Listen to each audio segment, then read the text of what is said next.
Rainbow Six Siege is a worldwide phenomenon, played by over 50 million people and heading into its 5th year with even bigger and bolder plans. It's easy to think that it was always destined to succeed, but every game has those moments, those key decisions that can either make it or break it.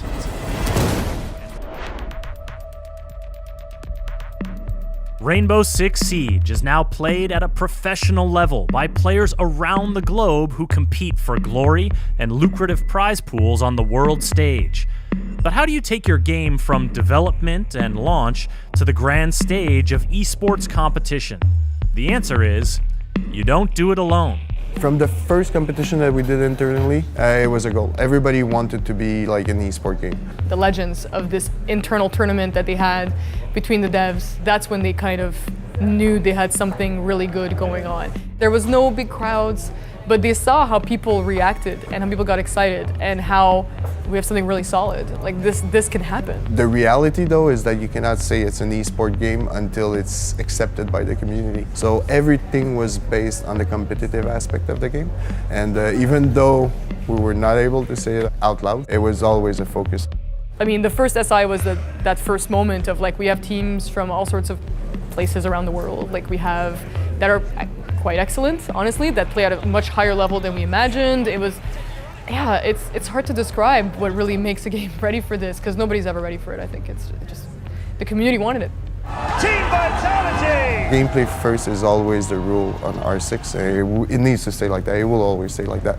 So everything is made for the competition, the fun, the appeal of an operator, but it needs to be an esport game. Far side, the others are all now over towards B, looking for it. Needs the one. We will head to overtime. Because we really maintain, I think, a virtuous circle between the community, the professional scene, and how competitive the game is, and the game, it just contributed to what the Six Invitational is today, which is, going from 300 people to 5,000. They say if it ain't broke, don't fix it. But there was a time when Rainbow Six Siege was, well, if not broken, then certainly in need of a tune-up. With growth comes the need, I think, for a team to adjust. It was very important to say, okay, what we're delivering is not at the level of quality that it should be. A lot of what we were doing was not scalable. We were based on problematic tech. Ubisoft always wanted, to have this kind of game, like live games that last forever. Siege was the first one to encounter, let's say, the limitation of how we were making game before that. And that means on the way, we had to learn and we had to adapt. Operational is really the moment where the team had a big discussion with the company to say like, okay, so now we are on the way to be what we always wanted to be. That means a game that lasts forever. But this comes with a cost. This comes with technical decisions that we need to make, technical frameworks that we need to redo. So this is a moment where you can walk the talk. And they walk the talk. And they let us do that. And this was a turning point, because this is where we were able to modify our ship to be like this big, everlasting ship that Siege is going to be for the next 10 years. Yes, the decision is very hard when it comes to those moments, but the community is driven. Like, we'd rather fix our shits instead of like having a 6 months and we lose everybody because the game is broken. People understood quickly when we started communicating that this wasn't by any means a sign of the game's death. On the opposite, it was a sign of us investing in the future of the game. Because people saw the bugs, right? People saw that every time we released a patch, when we fixed one thing, we broke 3 other things. So that just wasn't sustainable. Anyone playing Rainbow could see it. Overall, it was one of the best decisions that was taken on the project. Yeah, the reality is that the game now is, I don't spend half of my time waiting for a match. It also allowed ourselves to revisit how we communicate with our players and to refresh what we do creatively every season. And I'll make sure you never escape it.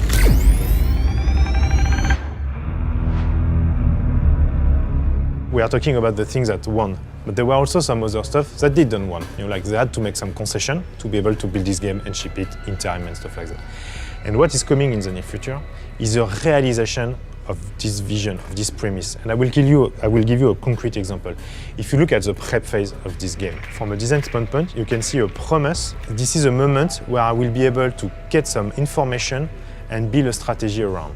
When you play Siege, you can see, like, for technical constraint, technical reason, that typically you already have committed to your operator before doing the prep phase. Why? Because first you choose your operator and then we have to load them. So we load the operator, you play the prep phase, you get the info, but you can do nothing because you're already committed to your plan.